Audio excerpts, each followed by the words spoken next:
Though Cornell's been used to large margins of victory and emptying the bench early this Ivy League season, that was not the case Saturday night as the Big Red hosted Brown. In a game in which the three-point shot was not falling, Cornell was forced to seek out alternative sources of offense. Jeff Foote contributed 17 points and Lewis Dale scored 14 as the Big Red were able to fend off Brown 74-60.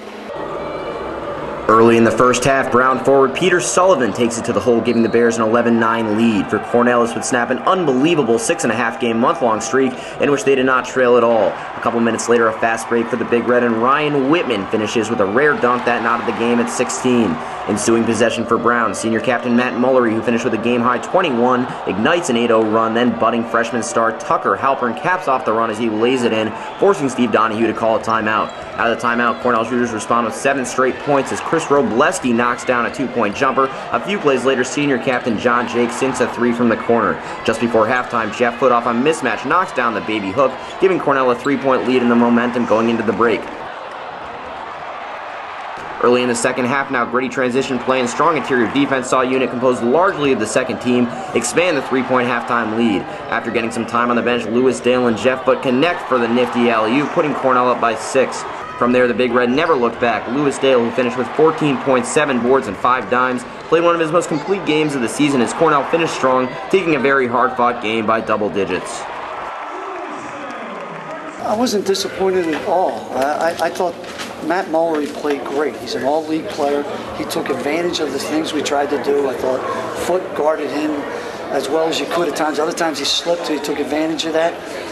Foote also did a great job on his side of the offense. I also think we missed a lot of open shots, but obviously we weren't shooting the ball like we normally have from 3. Yet I thought they were all open looks like we typically make. So I think we talked about let's get to the rim.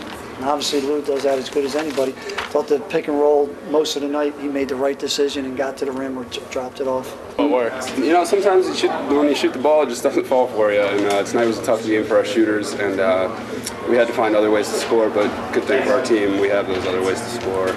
Myself, Lewis, I think Mark Curry did a tremendous job tonight, especially on defense. Alex Tyler had a couple buckets and really helped us out. So. Yeah, I think our team is very versatile in that way that we got guys who can drive to the goal and finish, and we got foot down low who can score in the paint, and then if the 3-point shot's not falling, then we got other ways to score. Knowing that we can grind the game out and just come away with the win, even if we're not shooting the ball very well from 3. So it's a great confidence booster. In a tightly contested game in which the 3-point shots weren't falling, the fact that Cornell was able to come out on top, as Lewis Dale noted, should give them a lot of confidence going forward. That should be especially important next weekend as Cornell embarks on the most traditionally difficult road trip at Princeton and Penn. Reporting from Newman Arena, I'm Ryan Engler, Slope TV.